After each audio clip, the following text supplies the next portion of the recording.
ও মুসলমান, তোমার সামনে যখন তোমার এক বোন অসম্মানিত হয়, ও মুসলমান, তোমার সামনে যখন তোমার এক মা তার ইজ্জত নিয়ে ছিনিমিনি খেলা হয়, তোমার সামনে যখন তোমার এক কন্যার ইজ্জতের উপর কোন কুলাঙ্গার হস্ত উত্তোলন করে, তখন তোমার কি ভূমিকা হওয়া উচিত? তোমার মনোভাব কি হওয়া উচিত? ইতিহাসের সোনালী পাতা উল্টাও।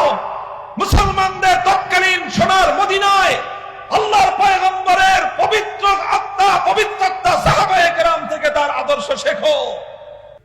উস্কানির একটা মাত্রা এমন একটা পর্যায়ে পৌঁছলো, তারিখের কিতাবের মধ্যে লেখা হয় যে একদিন বাজারে একজন মুসলিম রমণী, মুসলিম নারী, তিনি বাজারে পণ্য ক্রয় করতে গেলেন। সেই আরবের তৎকালীন সমাজ ব্যবস্থায় সেই স্বাভাবিক রীতিনীতি অনুযায়ী একজন সম্ভ্রান্ত মুসলিম নারী তিনি যখন পণ্য ক্রয় করতে বাজারে গিয়ে কোন একজন বিক্রেতার পণ্য পরখ করতেছিলেন, পণ্য দেখতেছিলেন, বসে বসে বসে পণ্য পরখ করতেছিলেন, খেজুর অথবা অন্য কিছু দেখে কিনবেন। ঠিক ওই সময় এক দুষ্ট ইহুদি পিছন থেকে এসে মুসলিম নারীর সম্মান নষ্ট করার জন্য, অপমান করার জন্য তার শরীরে যে পরিধেয় কাপড় ছিল, আমরা জানি মানুষ শরীরে দুইটা কাপড় পরে প্রধানত, একটা ঊর্ধ্বাঙ্গে আর একটা নিম্নাঙ্গে পরে। পুরুষরা আমরা যেটাই পরি, পাঞ্জাবি পরি, নিচে লুঙ্গি পরি, পাজামা পরি, শার্ট পরে, প্যান্ট পরা হয়। মহিলারা পরলে উপরে কামিজ পরে, নিচে সালোয়ার পরে, অথবা অন্য কোনো কিছু, যেটা উপরে শাড়ি পরলে নিচে পেটিকোট পরে, এই জাতীয় নানা ধরনের পোশাক আছে। কিন্তু সাকুল্যে যেটা বলা যায় ইজারুন ওয়া রিদাউন, উপরে চাদর পরা হয়, নিচে একটা লুঙ্গি অথবা একটা আরেকটা চাদর, যেটাকে ইজার বলা হয়, ইজার পরিধান করা হয়। তো মদিনার আরবের তৎকালীন সময়ের যে পোশাকের যে নীতি ছিল, সেই নীতি অনুযায়ী নিচের পোশাকটা ঢোলা থাকতো, যেটাকে আমাদের বাংলায় ঘাগড়া বলা চলে, আর উপরের শরীরের মধ্যে একটা কামিজের মতো পরা থাকতো। তো ওই দুরাচার ইহুদি পেছন দিক থেকে এসে ওই মহিলার নিচের অংশের যে ঘাগড়া অথবা তার যে আপনার পেটিকোটের মতো যে কাপড়টা পরিধান করা ছিলেন, তিনি ওই কাপড়ের নিম্নাঙ্গের সাথে একটা কাঁটা দিয়ে তার অজান্তে পেছন দিকে তার উপরের কাপড়ের সাথে আটকে দিয়েছে। বুঝেন না এই ঘটনা? নিচের কাপড়টাকে একটু করে তুলে একটা কাঁটা দিয়ে পিঠের পিছনের কাপড়ের সাথে আটকে দিছে।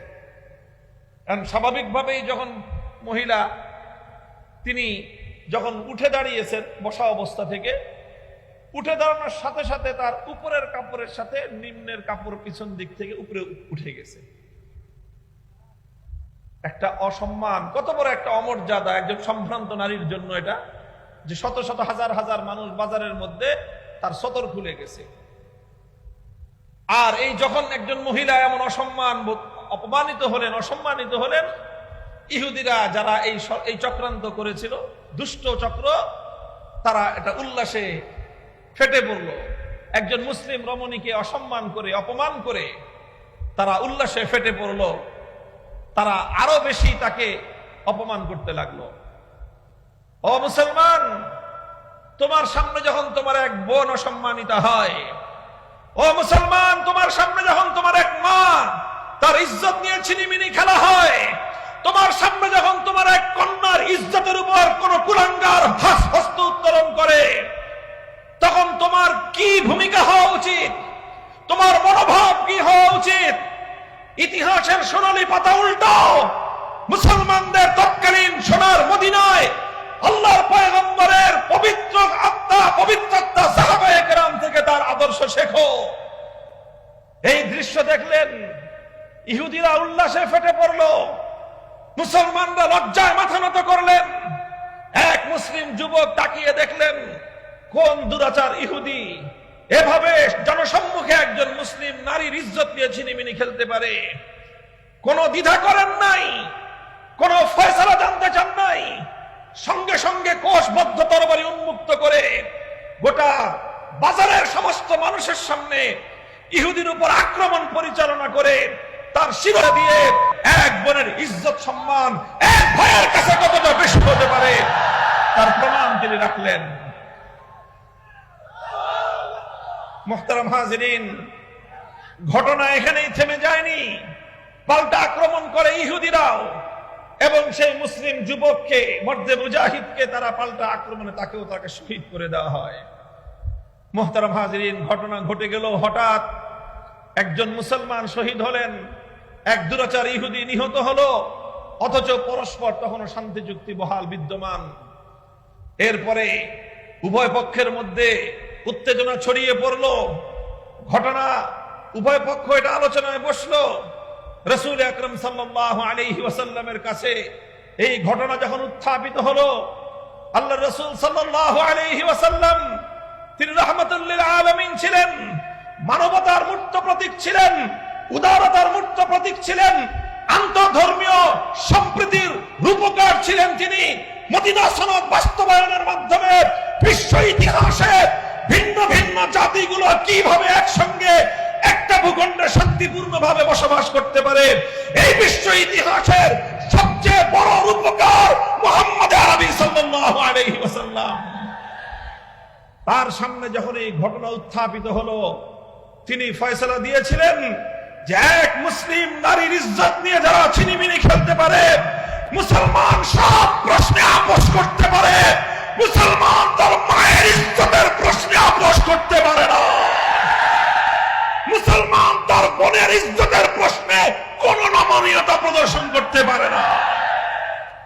আল্লাহর পয়গম্বর ফয়সালা ঘোষণা করলেন, বনু কাইনুকা তারা আমার এক কন্যাকে অপমান করেছে এবং যেই মুসলমান সেই দুরাচারের বিরুদ্ধে তরবারি উন্মুক্ত করেছে, তার তরবারিতে যথাযথ ফয়সালাই কার্যকর হয়েছিল।